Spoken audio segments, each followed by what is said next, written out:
There is no glory in hunting if all you seek is the kill. The journey, the trials, the fight to go beyond the physical and mental limits we find daily comfort in. This is where a man can find freedom, growth, and peace. This country will cleanse you. It will open your heart, your mind, and your soul. But it brings both beauty and brutality. It is merciless, and if taken for granted, it will break you, it will crush you, and it could kill you.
A little sore.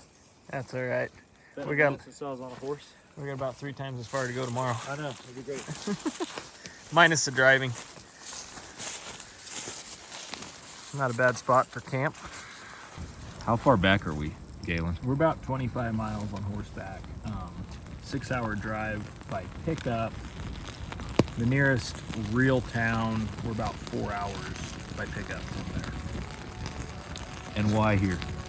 A buddy of mine told me about this spot. He's come in 3 different years, back in like around the 2012 era, and gotten some big bulls out of here. So that's kind of how we ended up back in this area.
Gee, I wonder why. Yeah.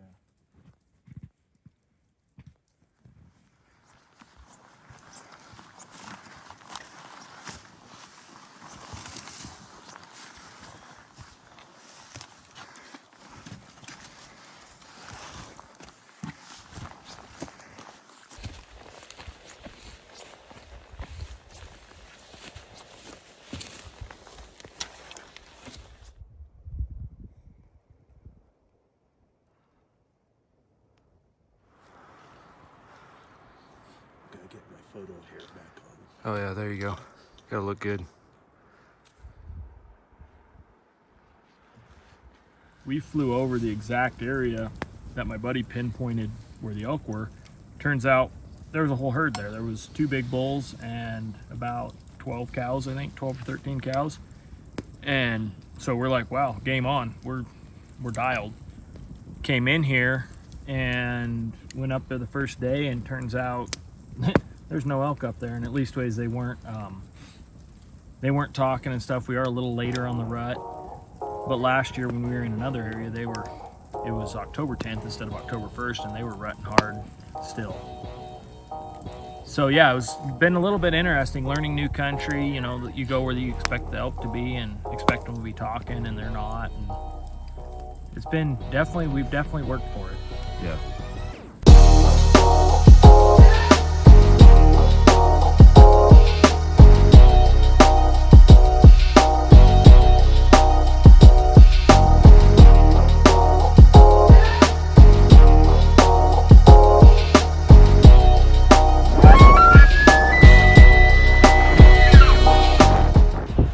So this is the 3rd day of the hunt, or the trip, but the first day of actual hunting. It's pretty country. It's very rugged country. And I'd be lying to you guys if I said that this is what I thought it was going to be. I've never been elk hunting before, and certainly went for the most extreme experience possible to start things off. So I'm feeling it. I definitely feel out of my element as a Texas boy up here. Yeah, just feeling it. Body hurts, but it's a beautiful place to be.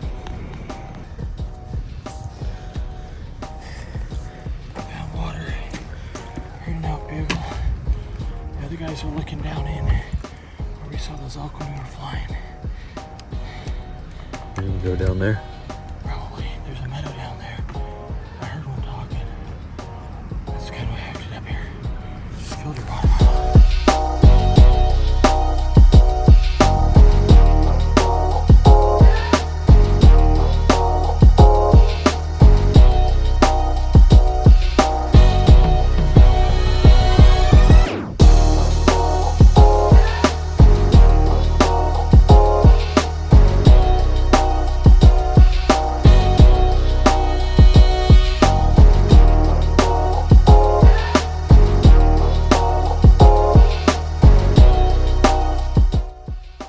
It's a hike. It's about 1.5 miles, and you gain, let's see, you're starting at 6,800 feet up to about 8,100 feet. So before you can start hunting. So to do that on foot is exhausting. And so we did that the first day, and then the next day we were like, well, let's go ahead and cut a trail up for the horses. So we spent most of the day doing that. Then the following day, Ben took off up to the ridge and ahead of us, and then the 3 of us, Chris, Sam, and I saddled up horses and headed up. And when we got up to where Ben was, he said, hey, I saw an elk go up into the timber up there. And it was middle of the day, getting pretty warm, so I was like, well, I don't want to just go straight in there, you know, if he's bedded down. And a lot of time I found elk, they tend around 1:30 to 3, that range in there. They'll get up, move around a bit. And so we went around to the backside. There was a big area of country I'd been wanting to look at, and we went back there on this hillside and glassed some awesome country. But the wind was just howling up this drainage.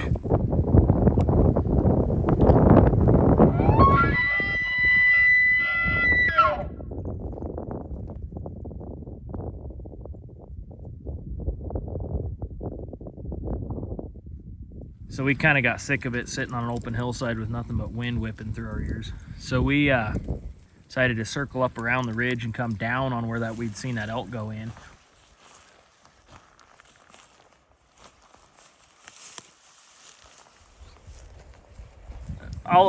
I gotta say, I think spirits are pretty low across the board. I mean, this is the 3rd day of hunting, and we hadn't even seen anything yet other than what Ben had seen that morning. Hadn't heard any bugles or anything.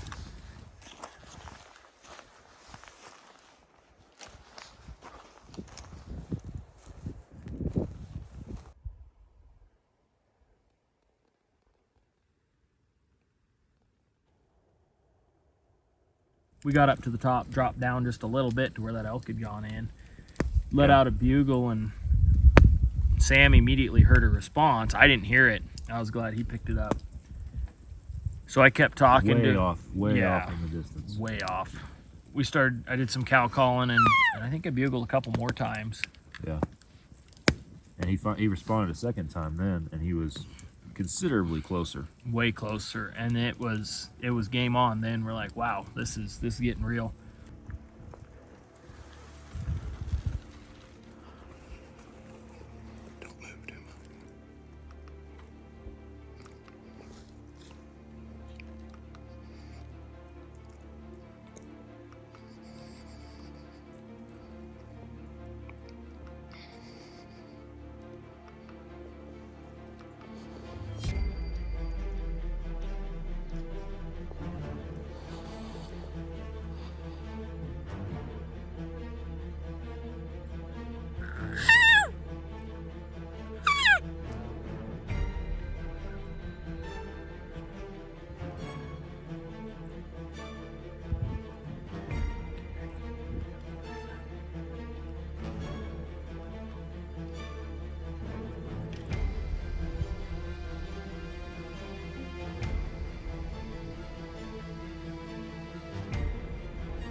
As soon as he was broadside, an opportunity where I could draw back and knew how far he was, I had 3 branches coming off a dead tree, perfectly covering those vital signs.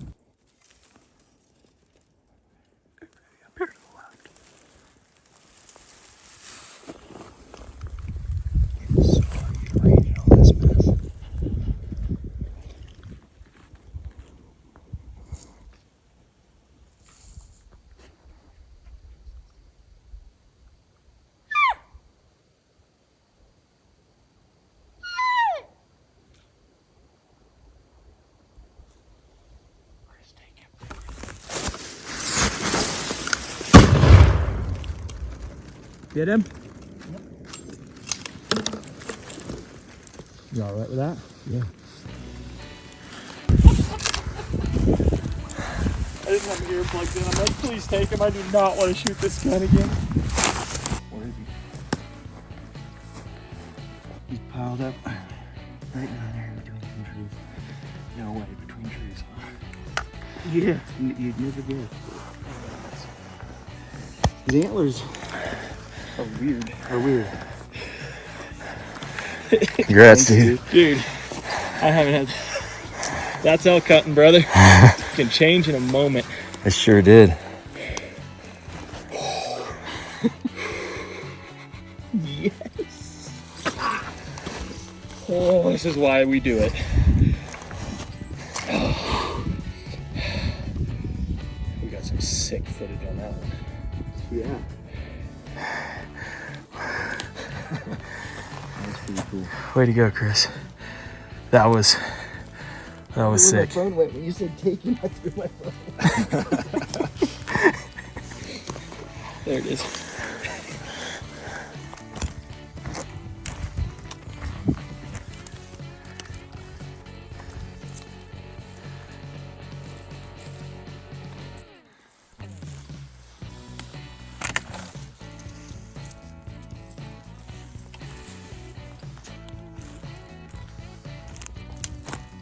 What do you think, bud? Your first elk? They're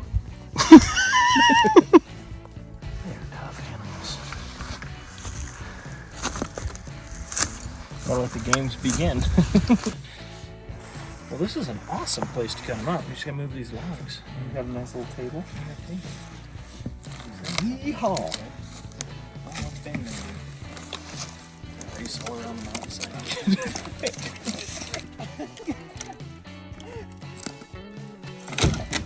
It's a 7 point almost. 7. So see, the cool thing about Idaho, you'd call this a 7 point. Nobody knows what's on the other side. And they have vision.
Like I've always said, growing up hunting on horses, I've been in on a couple instances where I've helped pack elk out for people that haven't been around horses much, and like, oh, I don't think you can get a horse there. And I said, well, can you walk on it standing up without all fours?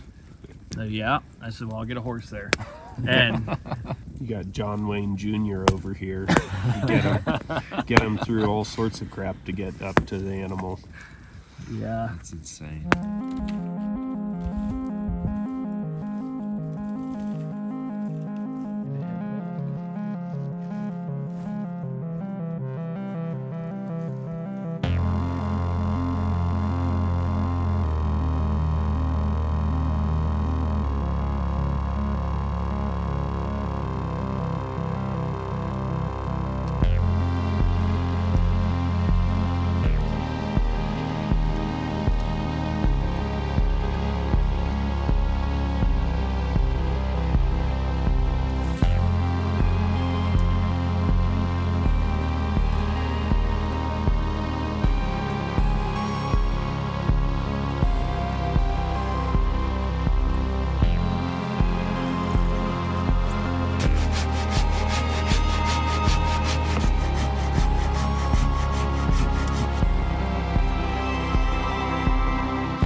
You guys want me to grit you a freeze-dried meal to go along with your steak?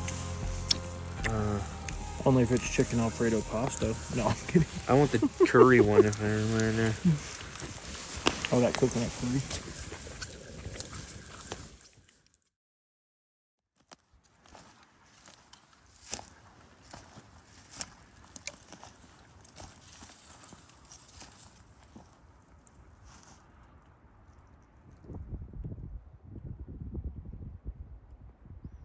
Like if this were this size, you know, they could bend it over real easy.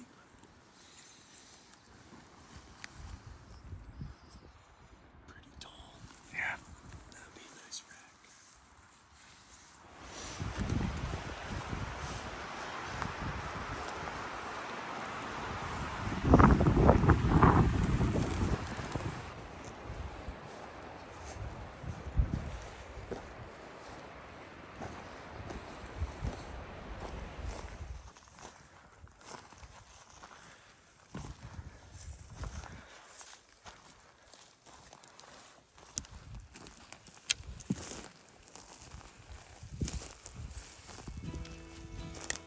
I'm really grateful for the chance to be out here, and thank you for the invite. Of course. Really, I appreciate it. It was an awesome experience. It's been challenging for me on a lot of different fronts, for sure, and a lot of stuff I didn't think about, whether that was just gear preparation, the physical toll, or just being this far out and disconnected from family. Even that wears on you. And I think that's a takeaway was this country is just, it's insane and it's beautiful, but then even when that storm's skirting around us or whatever it was doing, and then you got the wildfire on the horizon, it's like, man, things can change real quickly and be hairy. So a lot of respect for this land.